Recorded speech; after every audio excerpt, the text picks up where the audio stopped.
Notice ಕೊಟ್ಟಿದ್ರು, ಬಂದಿದ್ದೆ, ವಿಚಾರಣೆ ಮಾಡಿದ್ದಾರೆ, ಮತ್ತೆ ಕರೆದಿದ್ದಾರೆ. ಸೋಮವಾರ ಬರ್ತೀನಿ ಸರ್. ಅದೇ ಅವ್ರ ಜೊತೆ ಇದ್ರಿ ಅನ್ನೋದು ಕಾರಣಕ್ಕೆ ನೋಟಿಸ್. ಏನು ಇಲ್ಲ ಸರ್, ಅದೇನು ಅಲ್ಲಿ ಒಳಗಡೆ ನಡೀತಿದೆ ಸರ್. ಅದು ಮುಗಿದ್ಮೇಲೆ ನಾನು ನಿಮ್ಗೆ ತಿಳಿಸ್ತೀನಿ. ಪ್ರದೋಷ್ ಜೊತೆ ಇದ್ರಿ ಅಂತ ಕೊಟ್ಟಿದ್ದೆ. ಒಂದು 4 ವರ್ಷದಿಂದ ಫ್ರೆಂಡು, ಗಿರಿನಗರದಲ್ಲೇ ಮನೆ ಇದೆ. ಇಲ್ಲ, ಅದು ಆಮೇಲೆ ಹೇಳ್ತೀನಿ. ನೋಟಿಸ್ ಕೊಟ್ಟಿದ್ರು, ಬಂದಿದ್ದೆ, ವಿಚಾರಣೆ ಮಾಡಿದ್ದಾರೆ, ಮತ್ತೆ ಕರೆದಿದ್ದಾರೆ. ಸೋಮವಾರ ಬರ್ತೀನಿ ಸರ್.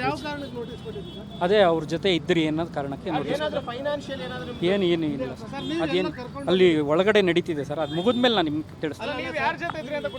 ಪ್ರದೋಷ್ ಜೊತೆ ಇದ್ರಿ ಅಂತ ಕೊಟ್ಟಿದ್ದೆ. ಒಂದು 4 ವರ್ಷದಿಂದ ಫ್ರೆಂಡು, ಗಿರಿನಗರದಲ್ಲೇ ಮನೆ ಇದೆ. ಇಲ್ಲ, ಅದು ಆಮೇಲೆ ಹೇಳ್ತೀನಿ.